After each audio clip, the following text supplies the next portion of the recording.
ચૂંટણી નજીક છે અને નેતાઓ સભાઓ ગજવી રહ્યા છે. તેની સાથે જ 1 મે ને ગુજરાતનો સ્થાપના દિવસ પણ છે અને એ જ દિવસે નરેન્દ્ર મોદી ગુજરાતમાં બનાસકાંઠાની ધરતી ઉપરથી સભા ગજવી અને ગુજરાતમાં પ્રચારના શ્રી ગણેશ કરશે.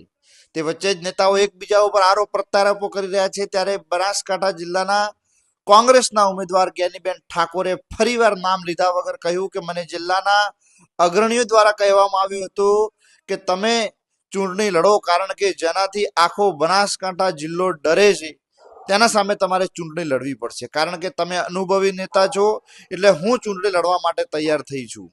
ત્યારબાદ જ્ઞાનીબેને ભાજપના ઉમેદવાર રેખાબેન ચૌધરી ઉપર પણ પ્રહાર કરતા કહ્યું કે બહારથી આવીને લોકોએ જિલ્લા ઉપર કબજો કરી દીધો છે અને બનાસકાંઠાના લોકોનું શોષણ કરે છે અને એ લોકો અત્યારે તમારી સાથે છે એવું ઢોંગ કરશે, પરંતુ 8 તારીખ પછી તમારો ફોન પણ નહીં ઉપાડે. વધુમાં શું કહ્યું જ્ઞાનીબેન ઠાકોરે, સાંભળી આ વિડીયોમાં. ડ્રાફ્ટિંગ થાય છે બનાસ ડેરીની અંદર અને બનાસ ડેરીના જે સંચાલકો હોય અને બહારથી આવીને જે બનાસકાંઠાનું તમામ ક્ષેત્રની અંદર જે શોષણ કરવા વાળા વ્યક્તિઓ બનાસકાંઠા જિલ્લાના અલગ અલગ સમાજના આગેવાનોને ડ્રાફ્ટિંગ કરી આલે.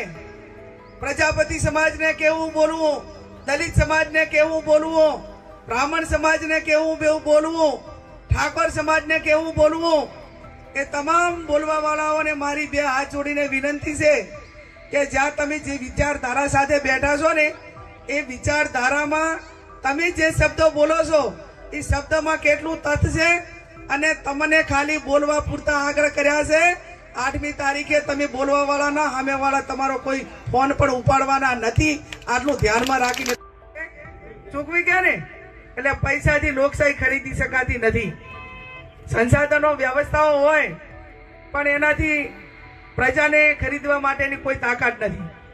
અને મને બધા આગેવાનોએ વિનંતી પણ કરી કે બેન આ ચૂંટણી તમારે ફરજિયાત લડવાની છે.